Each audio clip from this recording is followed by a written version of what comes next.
बच्चों, आज हम 11वीं कक्षा की भास्वती का पाठ 3 पढ़ेंगे, सूक्ति सुधा। दूसरा पाठ इस बार नहीं आया कोर्स में क्योंकि कोविड-19 के कारण 30% कोर्स कम कर दिया है। तो तीसरा पाठ है सूक्ति सुधा। सूक्ति सूक्ति अर्थात सुंदर वचन, और सुधा तो सुंदर वचन कैसे होते हैं? सुधा के समान। सुधा कहते हैं अमृत को। तो ये जो अच्छी बातें हैं ये हमारे लिए अमृत के समान है। इस पाठ में आचार्य चाणक्य की चाणक्य नीति से और नारायण पंडित की रचना हितोपदेश से लिया गए हैं इसमें श्लोक, जो कि जीवन को मूल्यवान बनाने के लिए बहुत ही सर्वोत्तम है। और ये नीति संबंधी उपदेश जीवन को संस्कारपूर्ण और अर्थपूर्ण बनाने में भी बहुत ही आवश्यक है। तो पहला श्लोक है इसमें, यस्मिन् देशे न सम्मानो न वृत्तिर्न च बांधवा न च विद्यागमा कश्चित् वासम तत्र न कार्येत। यस्मिन् देशे अर्थात जिस देश में ना तो सम्मान हो, सम्मान अर्थात जिस देश में आदर ना हो, इज्जत ना हो, ना वृत्ति, वृत्ति कहते हैं आजीविका को, मतलब हमारा जीने के लिए कोई व्यवसाय, ना कोई हमारे लिए आजीविका का साधन हो, न बांधवा, और ना ही वहां हमारे मित्र, हमारे दोस्तों वहां पर, ना च विद्यागमा, विद्यागमा अर्थात ना वहां पर कोई विद्या प्राप्त कर रहे हैं हम, अर्थात जिस देश में ना तो हमारी इज्जत हो, ना ही हमारी आजीविका हो, ना ही हमारे मित्र रहते हों, और जहां हम विद्यागम, विद्यागम मतलब जहां हम विद्या भी प्राप्त नहीं कर रहे, कश्चित् वासम तत्र न कार्ये, तो वहां पर वासम, वासम अर्थात निवास करना, तत्र न कार्य, तो वहां पर निवास ना करें, अर्थात वहां नहीं रहना चाहिए। ऐसे देश में नहीं रहना चाहिए जहां हमारा कोई सगा संबंधी ना हो, हमारी इज्जत ना हो, हमारा आजीविका का कोई साधन ना हो, हम विद्या प्राप्त नहीं कर रहे, ऐसे स्थान पर मनुष्य को नहीं रहना चाहिए। अर्थात ये है, इसका भाव ये है कि मनुष्य को अपने निवास स्थान का चुनाव सोच समझकर करना चाहिए। दूसरा श्लोक है, आतुरे व्यसने प्राप्ते दुर्भिक्षे शत्रु संकटे राजद्वारे शमशाने च यस्तिष्ठति स बांधवा। आतुरे, आतुरे अर्थात व्याकुलता में, परेशानी में, व्यसने प्राप्ते बुरे समय आने पर, व्यसन अर्थात मुसीबत में या बुरे समय आने पर, दुर्भिक्षे अकाल में, जब अकाल पड़ जाता हो, खाने पीने का संकट हो जाए, शत्रु संकटे या दूसरा देश हमारे ऊपर आक्रमण कर दे, दुश्मन से भय होने पर, शत्रु का संकट होने पर, राजद्वारे, राजद्वारे राज दरबार में अर्थात अच्छे समय में, शमशाने और अर्थात मरघट में, शमशान में जानते हो, मरघट में, यह तिष्ठति, जो व्यक्ति, तिष्ठति साथ देता है, मतलब खुशी में गम में हर समय जो व्यक्ति हमारा साथ देता है, सा बांधवा, इसमें जो है अच्छे मित्र के, सच्चे मित्र के लक्षण बताए गए हैं कि जो व्यक्ति बीमारी में, मुसीबत के समय, अकाल में, शत्रु संकट होने पर, शासन प्रशासन में और मरघट में साथ खड़ा रहता है, वही सच्चा मित्र होता है। अर्थात सच्चा मित्र ही हमारी सभी परेशानी में, सभी खुशी में साथ देता है। अगला श्लोक है, को अति भारा समर्थानाम किम दूरम व्यवसायिनाम को विदेश स विद्यानाम को अप्रिय प्रियवादिनाम। को अति भारा समर्थानाम, समर्थ अर्थात सामर्थ्यवान, सामर्थ्यवान मतलब बलशाली, तो जो बलशाली है, जो समर्थ व्यक्ति है, को अति भारा, उसके लिए कोई कौन सा कार्य अति भारी है, मुश्किल है। जो समर्थ व्यक्ति है, जो बलशाली व्यक्ति है, उसके लिए कोई भी कार्य मुश्किल नहीं है। किम दूरम व्यवसायी नाम, व्यवसायी कहते हैं व्यापारी को, और व्यापारी तो आप जानते हो अपने कार्य के लिए अपना देश तो क्या विदेशों में भी जाते हैं। तो व्यवसायी व्यक्ति के लिए, व्यापारी व्यक्ति के लिए किम दूरम, कौन सा स्थान दूर है, अर्थात उनके लिए तो कोई भी स्थान दूर नहीं, क्योंकि अपने बिजनेस के लिए उसे हर जगह घूमना पड़ता है। को विदेश सविद्यानाम, कौन सा स्थान विदेश है, सविद्यानाम अर्थात पढ़े लिखे, सविद्यानाम पढ़े लिखे व्यक्ति के लिए कौन सा स्थान विदेश है, अर्थात उसके लिए तो कोई भी स्थान विदेश नहीं है। और क अप्रिय प्रियवादिनाम, प्रियवादिनाम प्रिय बोलने वाले के लिए को अप्रिय, कौन अप्रिय है, अर्थात उसके लिए तो सभी अच्छे हैं। आप भला तो जग भला, अगर हम अच्छे हैं तो हमारे लिए सभी इंसान अच्छे हैं।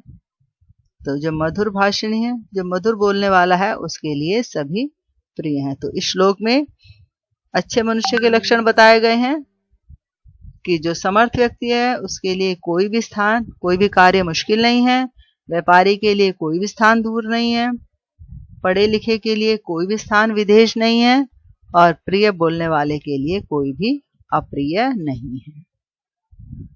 अगला श्लोक है काच है कांचन संसर्गात धत्ते मार्कतिम द्युति तथा सत्सन्निधानेन मूर्खो याति प्रवीणताम।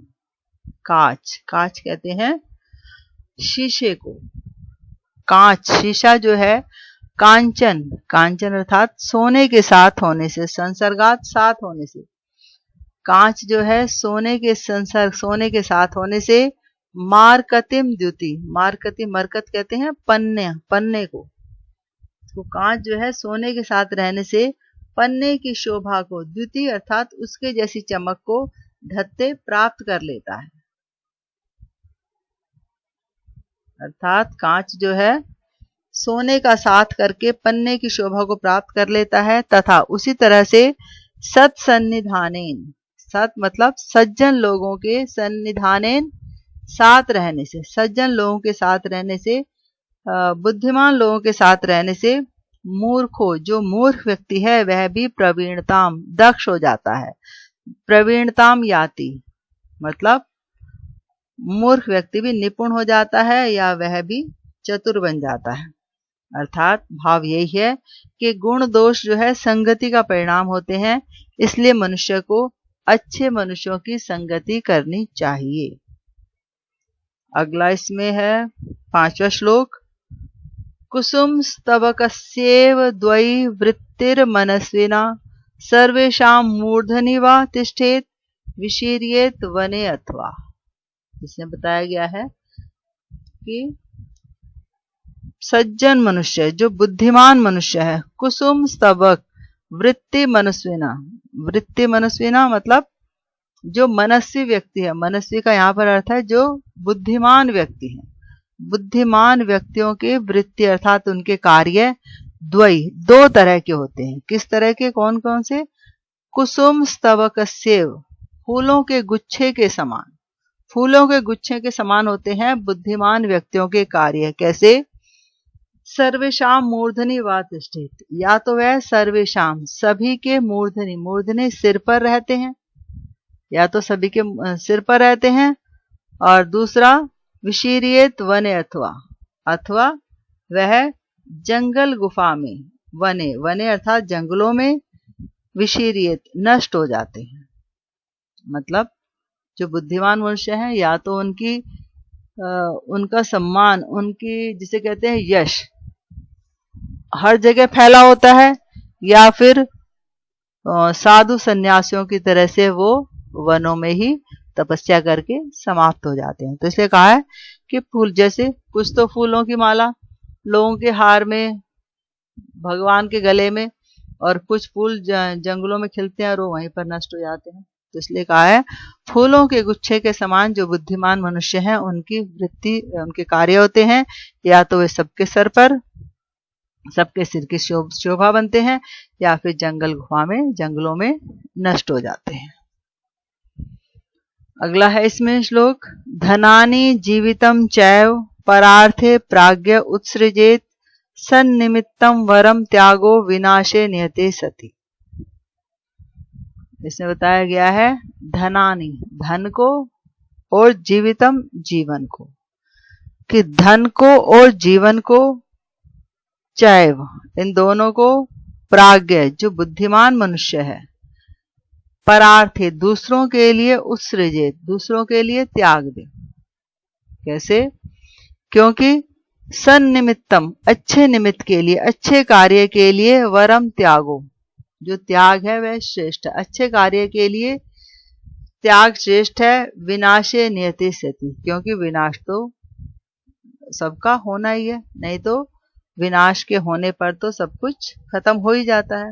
इसलिए कहा है कि बुद्धिमान मनुष्य को दूसरे की भलाई के लिए धन और जीवन त्याग देना चाहिए, क्योंकि विनाश के निश्चित होने पर अच्छे कारण के लिए त्याग करना श्रेयस है। इसमें अगला श्लोक है, इसलिए हर मनुष्य को अच्छे कार्य के लिए त्याग करना चाहिए, अर्थात परोपकारी बनना चाहिए।